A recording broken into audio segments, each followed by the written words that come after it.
Hi everyone, thanks for joining me for today's video. My name is David, I'm a life coach, and I make videos to help you guys learn from past experiences so you can have better ones in the future. Today's video is about cheating. It's about cheating on your spouse, and it's about dating married people, both. So there's different parts to this. I've made, this is going to be a 3-part series. This is the number one, first video in it. I'll have 2 more videos coming out after this. I think it deserves it. This is a big problem.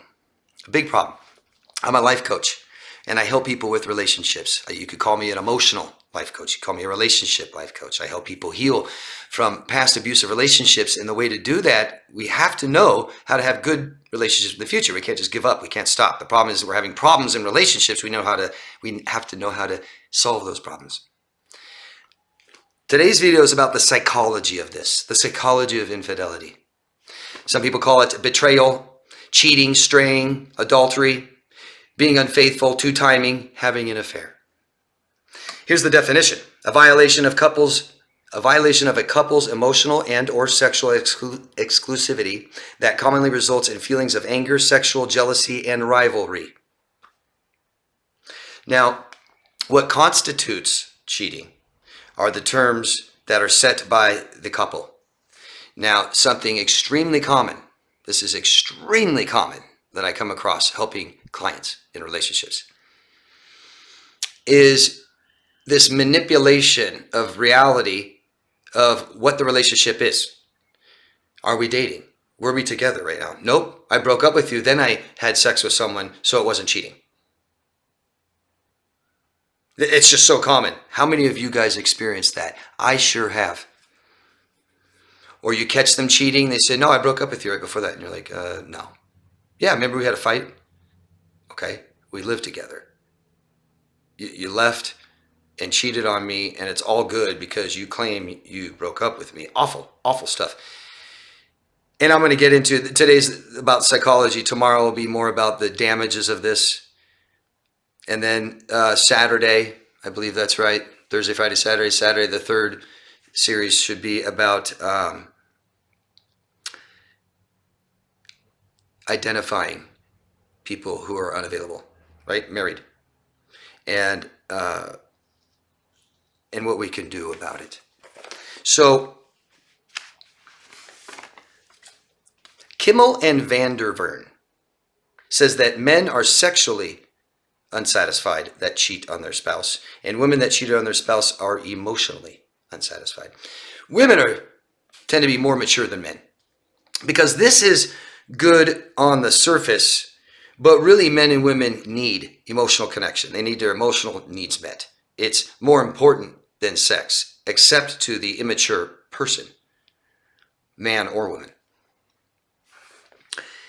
It's about dissatisfaction, not satisfied. But the problem is that we're not fixing it or ending it. Real simple. Every relationship has problems.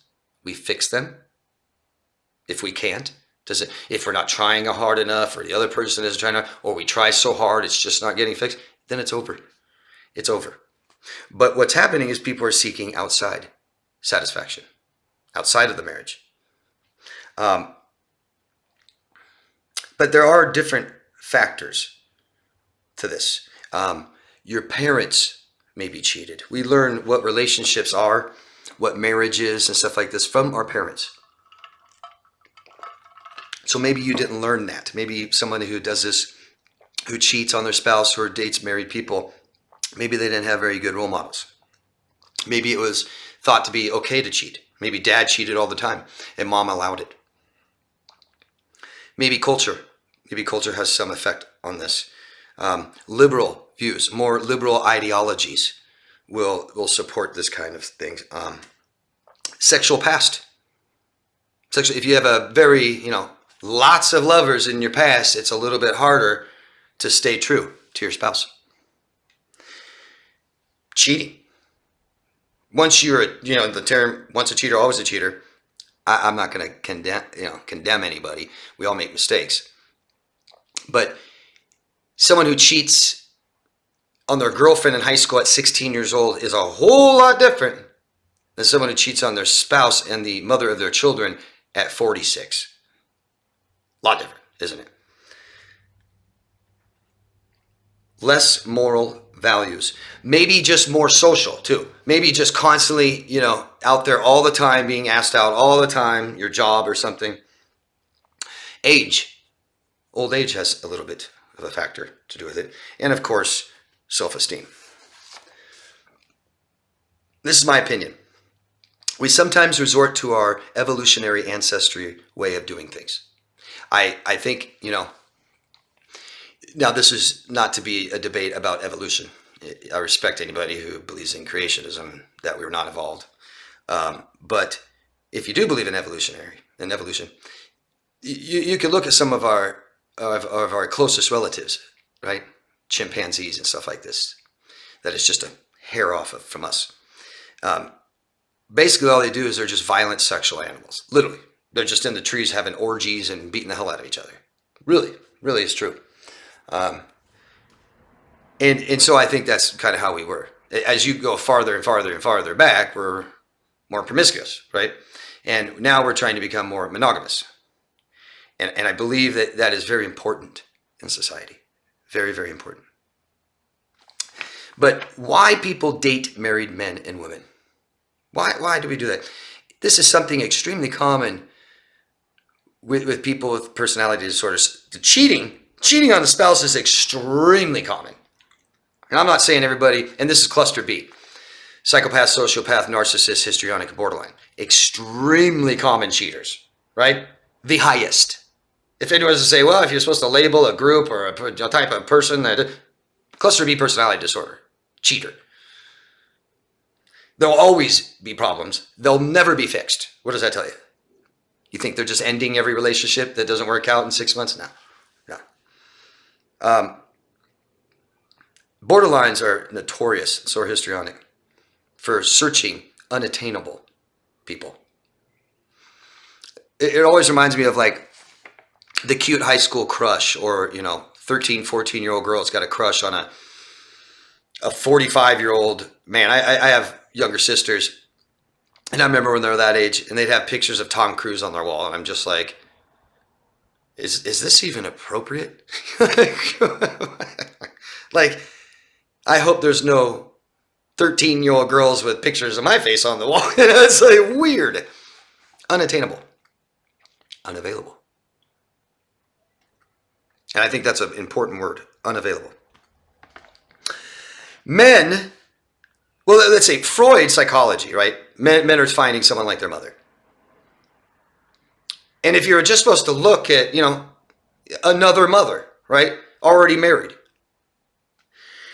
Men want two things. Men are searching for two things with women. And I'm not saying all men. I'm not saying, men are looking for a sexual partner and a lifelong partner. If you're not a lifelong partner, you resort down to a sexual partner because that's just temporary and they're gone. But men typically really are looking for lifelong partners. They're looking for someone maybe kind of like their mom. A married woman with children is pretty much like mom. But the game is that's most important all the time. It's always a game. And I've noticed many, many men I've had many men tell me, I love married women and I try to get married women all the time. And it is simply the game. When you guys meet a man, I'm saying you guys, women who have had one night stands, who have had sex with a man in a week and then they're gone. Don't do that. The number one way to get rid of a man that you just met, have sex with them. They're gone. They're done. Did it. What else is there? I don't know. I don't care to know. That's how they are. And not all. As we get more mature, we don't care. I was more sexually promiscuous when in my early 20s. Not so at all now. I could commit back then. I was better at it. I didn't cheat, but yeah. Women want someone safe. Women maybe want someone like their father. They may just want attention from a married man. I think that there might also be some envy. I want what you have. Women are very territorial. Women who are attracted to married men see the husband and father qualities. It's innocent, a lot of it. I noticed it's almost like if I did this now as an experiment, took you guys with me and walked down all the way down a mall hallway by myself, I might get a female, that makes eye contact, looks away. That's it. If I just come right back with a female that looks like my wife, and we both have wedding rings on and maybe a child, they look at me. They may just admire me. Men are attracted to married women because it's a game, period. It's a game. I truly believe men and women who stay in relationships with married people, your childhood was extremely neglectful. That's the real psychology behind it. You don't get everything you need and then go search for someone else who cannot give it to you. And to stay, once you know they're married and they keep going back to their wife or their husband, because not many married people can stay the night over at other people's houses. Can't go on long trips, can't just impulsively get together. Yeah, so I hope I touched on a lot of the psychology behind this. Why people cheat.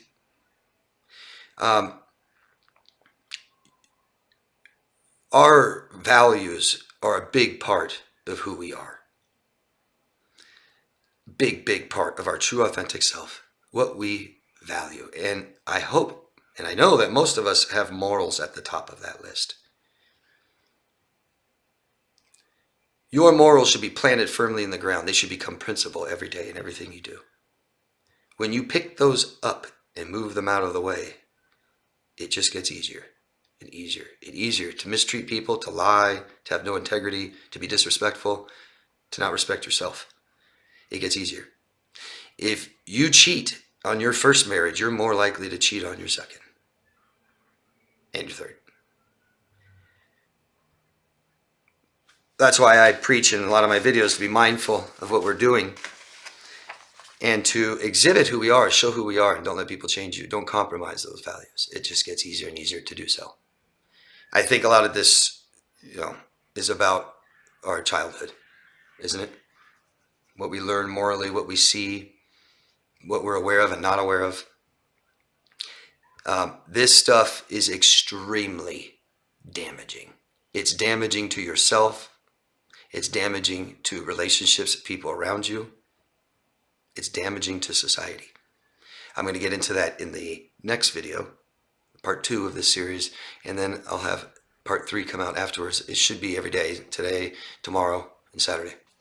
Please, all of you, if you feel comfortable sharing your experiences, I would really appreciate that, and I think many others will that watch this video. You guys watching, go down in the comment section and read the comments. They're great. And always ask me questions. Let me know what you guys think of this video, and if you can, support me. Anybody wants coaching, you'll find me at daviddemars.com. Thank you. Bye-bye.